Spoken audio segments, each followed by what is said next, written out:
Thank you very much. Thank you to the Heritage Council for having me here today. I'm delighted to be here to talk to you about something that we can do right now, some of the issues that affect Ireland's towns and some of the people in those towns that are really doing a lot to try and revitalise towns and regenerate them.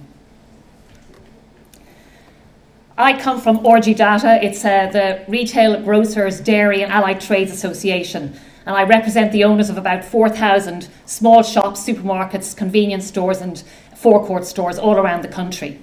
RGDATA was set up almost nearly 75 years ago, and it started off with 13,500 members running small grocery stores and dairies in towns and villages all over Ireland.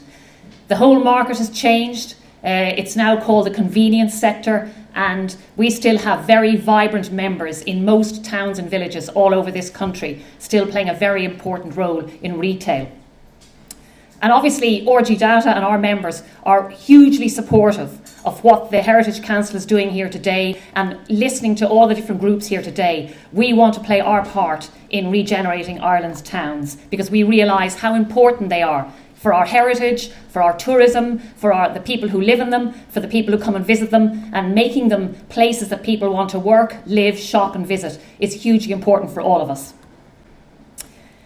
Actually, I just want to go back there because, do you know something? This family here are the McCambridges from Shop Street in Galway, and they actually epitomise the sort of people you want in your town. And Gráinne and Orla would be very delighted to know that the McCambridges have a shop right on Shop Street in Galway. This is now the third and fourth generation of this family who are now 90 years in business. They run a fine food store and a deli. And when they got some advice, they constantly look at their business and see what they have to do to make it better, to keep it relevant. And they got some advice, and they use over the shop, they installed a restaurant. They were using it for storage. So yes, they were people who had cardboard boxes up there, and somebody said to them, "You're mad. Here you are, you're on Shop Street. You have a fantastic shop downstairs, you have a fantastic brand. You're wasting this space, this prime space upstairs." So they've installed a restaurant up there. So I know that there are people out there that I represent who are always trying to change and innovate and adapt and do new things, create more jobs. And really all they want is support and help, and to feel that other people are working with them to do it. Shops are hugely important in our towns, and to me they are the heart of our towns. The people who live in the towns, the whole community, that's really important. But if you don't have a vibrant retail offering, you really won't have a vibrant town.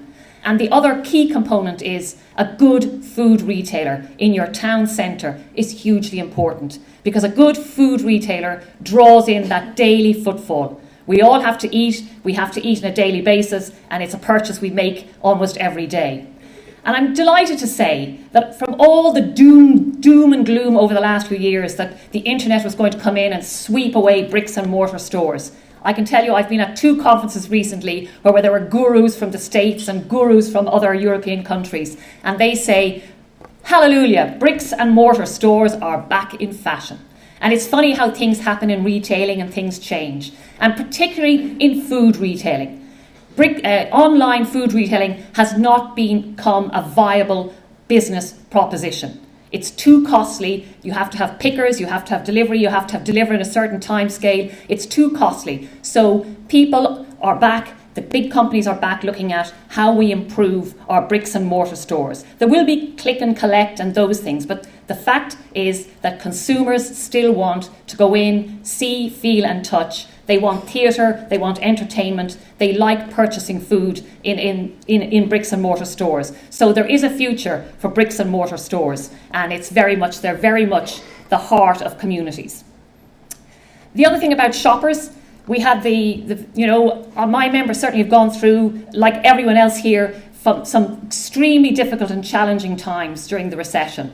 And consumer habits changed. And I know that David McWilliams is in town, and he coined the frame, the breakfast roll man. Oh, my members loved breakfast roll man. What a fantastic thing. Open up at 7 in the morning, 75 breakfast rolls before 8:30. It was a fantastic business. They loved it. And unfortunately, the recession came and breakfast roll man disappeared. But I'm glad to say he's back again. Now, he might be asking for a gluten-free vegan option, but he's back again. And we're adapting to ensure that we're delivering what the new breakfast roll man wants.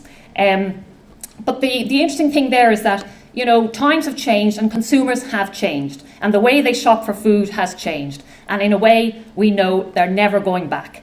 In the past, Irish consumers were very brand conscious. They went to supermarkets and bought Purcell and Barry's and Daz and Brennan's, and they did all of those things. And then arrived the German discounters. And we all thought we were buying exotic European brands, and we didn't realise we were actually purchasing own brand. And really, one of the big things that's happened over the last number of years in the grocery sector is the huge development of own brand. And my members have had to adapt and change and make sure they have an offering that matches that. Today, you have to be extremely competitive in this market, and you certainly cannot rest on your laurels. But on the other hand too, my members who are in the fine food area are finding that their businesses are surviving and are successful because there are consumers who want to buy local Irish food. They want to know where it comes from. They want good quality. So as long as we are offering extremely good value and making sure we tailor our delivery to those customers, they will still come to our stores. My members have had to also look at their costs. They've had to be extremely efficient about the way they run their businesses because, let's be honest about it, they had a recession and they had the arrival of three of the biggest global giants in food retailing, Aldi, Lidl and Tesco, over the last 20 years. And really and truly, if they're not sharp and good at their game, they'd be gone out of business by now. The area I want to sort of talk about today is the fact how important it is to have a food shop in your town centre, and to me as well to have an independently owned food shop in your town centre, and how crucial that is. And obviously it's about that daily footfall, it's about the independent food retailer and the contribution they make, the family-owned business, the contribution they make to their local community, and how much more valuable that is to your town. And if you want to regenerate your town, I really say to you that ensuring you keep your independent food retailer in the town centre is vital. And I mean, obviously, from my perspective, but I think from all the conversation today, one of the key things, we've talked about the beauty of the environment, we've talked about the buildings, but I think a vibrant retail mix in your town centre is essential.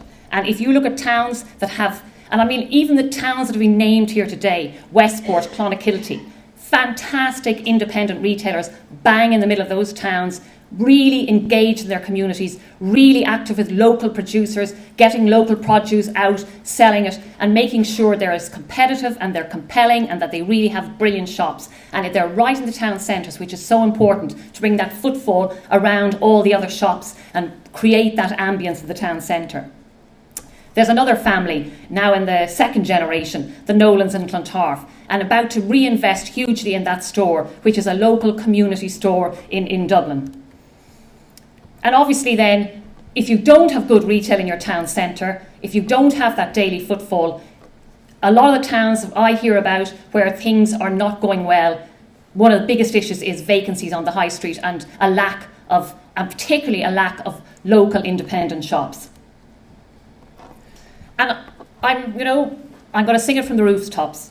To me, Irish towns need to have Irish family-owned shops. We need to be unique, distinctive, and also the difference between the family-owned business in the town centre and the global chain is huge. The family-owned business is a much better employer and a bigger employer in the town. And the other thing is too, the family-owned business in the town is spending its money on local tradespeople. You know, you get a German discount to your town, it comes in from Germany, flat packed, and it's plunked on the site. A town centre retailer who's revamping his store is employing the local painter, the local electrician, the local plumber. So it's creating jobs and an economy in the town that really works for everyone in the town. So a point we have made, Jim Power, the economist, has done a lot of work for RGDATA, and he's very strong on the contribution of local Irish businesses. And he has crunched the numbers for us, and he says that if you spend €100 in a locally owned shop, you're generating €250 for your local economy. The same amount spent in a global multiple generates 140 for the local economy. So I certainly agree that the people I represent have to provide you with good quality, with competitive prices, with quality food, with nice shops to come into. But at the same time, I say to you, if you support them, the contribution to your local town and the vitality of your local town is fourfold.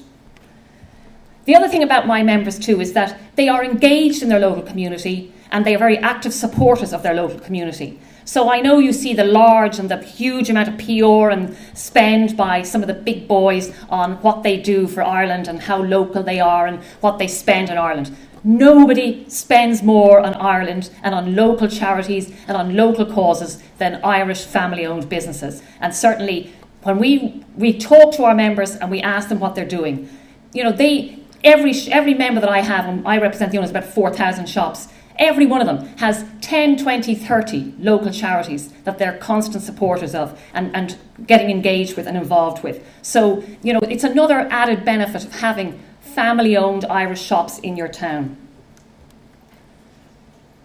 The other thing about the independent sector and family-owned shops, particularly in the grocery sector, is we are the biggest employers in the grocery sector.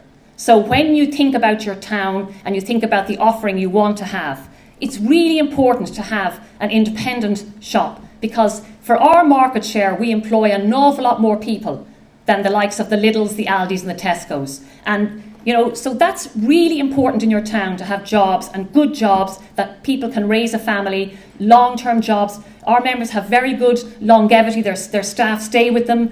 And I'm not talking about just low-level jobs, minimum wage jobs. These are not low-level minimum wage jobs. These are proper jobs, deli managers, butchers, people in the bakery area who are working in full-time jobs, getting a good pay for what they do, and long-term be able to raise their family in the town and enjoy their life. And the other thing too is that, you know, we've seen a lot of noise about certain Lidl and others saying they're going to... The living wage is fine as long as the people get the hours. So when they represent it as an hourly rate, we would be saying, tell us what you pay people per week, not per hour. And you should challenge that too, because the reality is, it's grand if you say there's a living wage, but the living wage is only good enough if you earn enough to live. So certainly that's a point that we think people need to realise. And obviously, from my perspective, local shops have had to change and evolve over the last 75 years. One of the key things that my members have had to do is a lot of them have had to join a buying group. So independently owned shops have joined lots of different groups here because they needed access to that greater buying power so that they could stay competitive. They also needed access to the ability to source own brand products, the ability to sort the broad, wide ranges of products they need to have in their stores. But the difference is they own the shop, they employ the staff, they pay the rates, they live in the town, it's their business. They could move to another symbol group if they wanted to. So the reality is, it is their business. It's a different model than the multiples. And I really would say to you that this has helped the independent sector here survive. At this stage, about 90% of my members are in some type of a symbol group arrangement. There are 10% who are non-aligned, possibly because they are sort of unique. They have unique locations, they have a unique offering, and maybe because they've been in business for several generations, so the suppliers will still supply to them. It would be very difficult nowadays to open a new supermarket and stand there on your own, because unfortunately a lot of the suppliers don't come out to individual shops anymore. So you need to be in a group to get the deliveries, to get the daily deliveries, and to have the range that you would require in what people would expect. And I have to say to people, this is not what a local shop looks like. And I think the reason this poor man is so sweaty by the end of this couple of minutes ad is that he probably had to run quite a marathon to pass by the church, the school, the GAA club, the pub, and actually arrive in a local Lidl. It's actually filmed in Carlingford, which doesn't have a Lidl. He either went to Newry or he went to Dundalk to get to his local Lidl. And to be honest with you, he talks about, he used to do his shopping locally, but he had to do a lot of flying around. If you want to shop locally, go right into the centre of your town and shop there, because then you won't have to fly around. So what I say to you is, don't be spoofed by all these hundreds of thousands of PR and the greening of all these companies. This is great, they do a good job, but my God, their profits go back to Germany and they're the ones who benefit. Also the same thing, Tesco telling us how big is beautiful. Tesco and Lidl and Aldi, who have come to this country and ignored our planning rules, consistently apply to go outside town. Tell us they want to be, we're bringing competition, but only offer a format that means you drive to their store, you park in their car park, and you drive home. My members operate in the town centre with other shops around them. That's competition. That's walking from shop to shop. That's comparing prices. That's competing with other people. And we want them to come into the town centre and compete, not go out there and do their Greta Garbo and be all alone on the outskirts. So obviously, what I would say to you here today, because, you know, we did a walking tour of Kilkenny yesterday, and wow, Kilkenny is fantastic. It's doing so many things that are right in the town centre, and it has a vibrant, bustling town centre. And some of the issues that Kilkenny has addressed that have been important and are important for other towns are around parking. And I know we have a frustrating type of person who likes to park their car and get out and only walk a couple of seconds across a flat ground to get into the shops.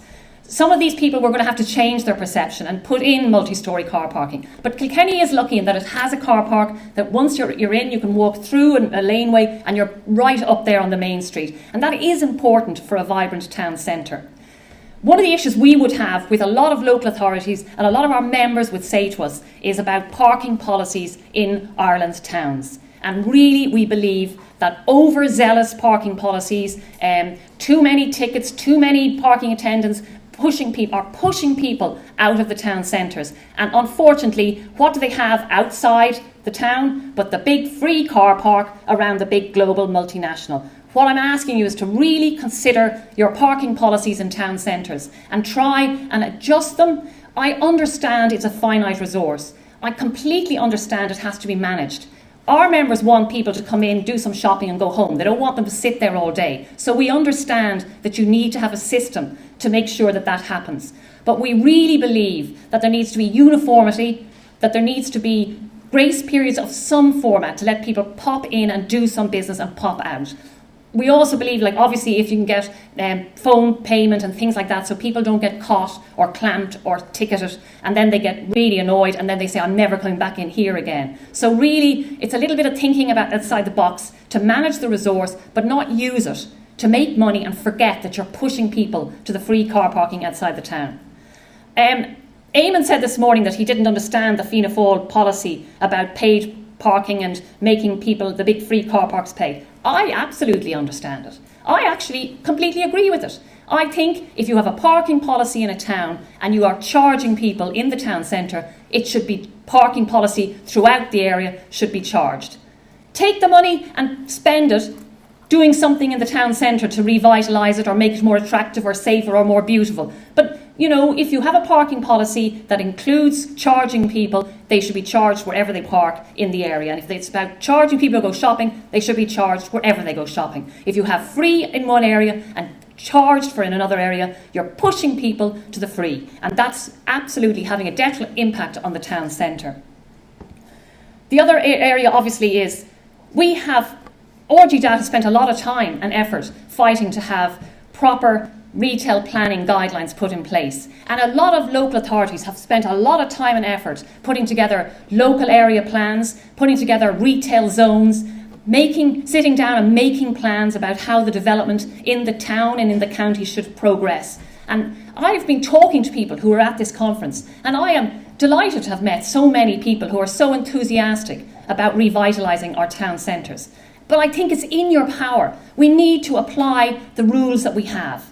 We cannot roll over if a big player wants to come to town and let them change all our rules or disregard them. We need to say to them, we'd love to have you in our town, but you have to come in. And yes, we have this awkward old site that used to be a hotel or used to be a pub or used to be something else. And yes, you're going to have to hire an architect.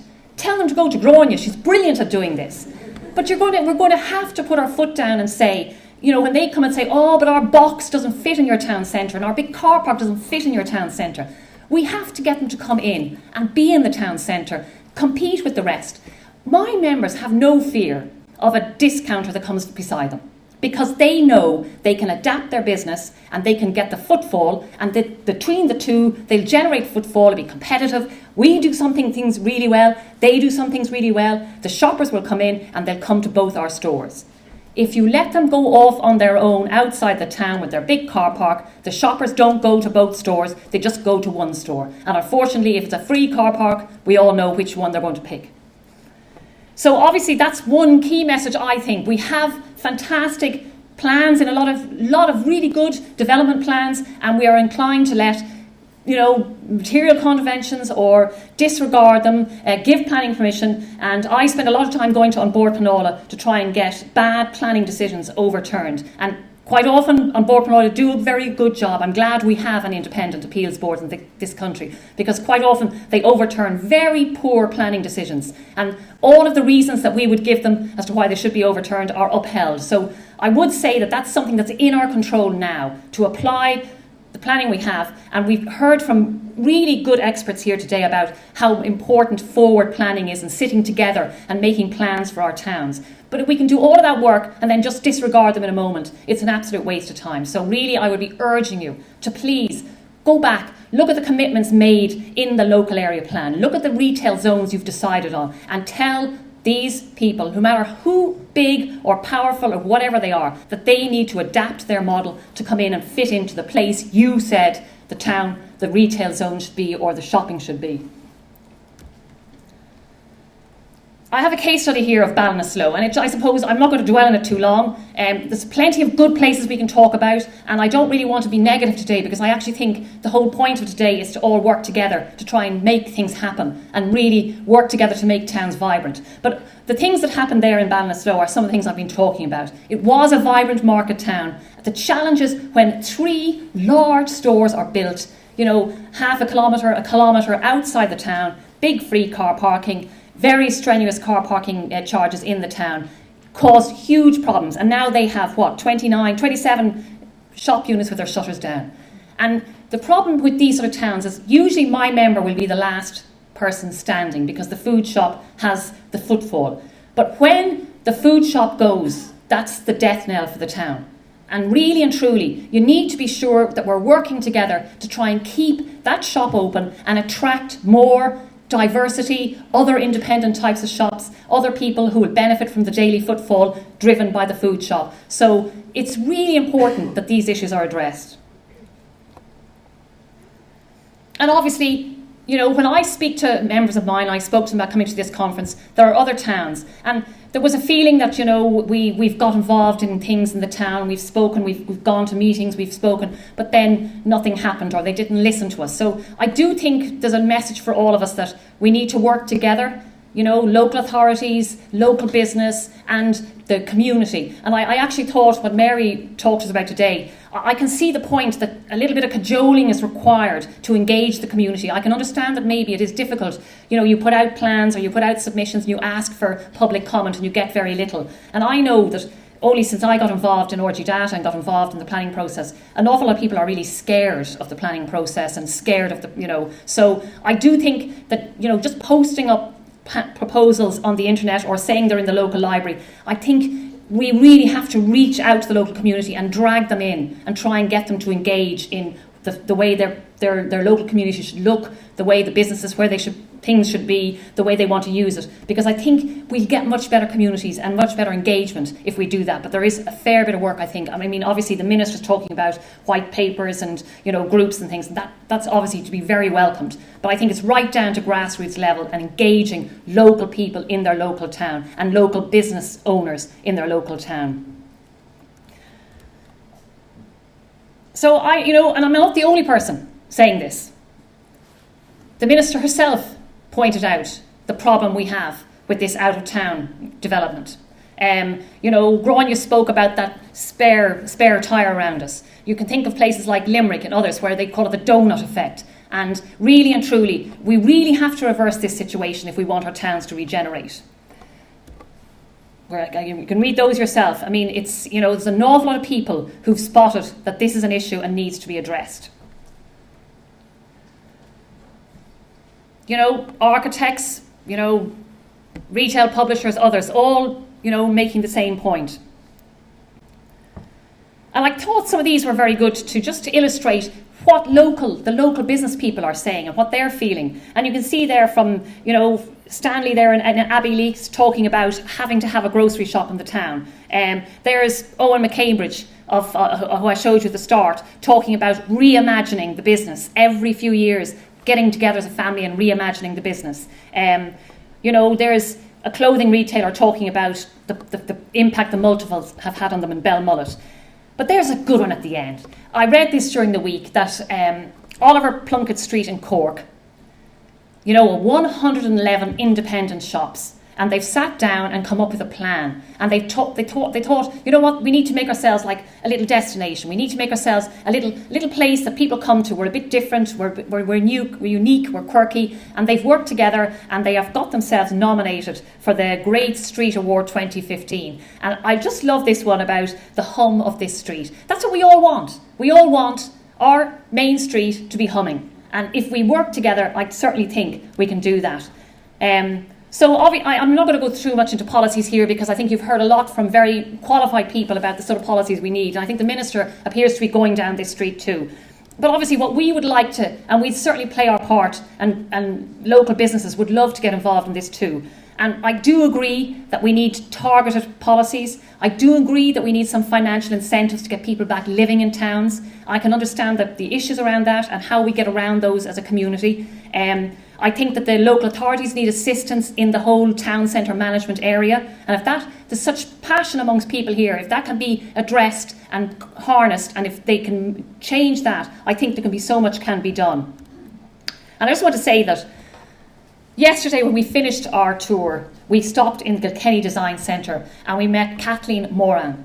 And she opened that business over a quarter of a century ago. And she was a breath of fresh air. She came down and spoke to us about what she's doing to generate more business, to create more jobs, to change that business, to make it better. She talked about her staff training and making her staff understand about the small craftspeople that they showcase in their store to make it different. She talked about them knowing the story of the craftspeople. She talked about giving a route to market to some of the smallest players who won't get anywhere else. She talked about in the depths of the recession, when she was worried she'd have to let staff go, she came up with the idea of opening up the top and putting in a nighttime restaurant.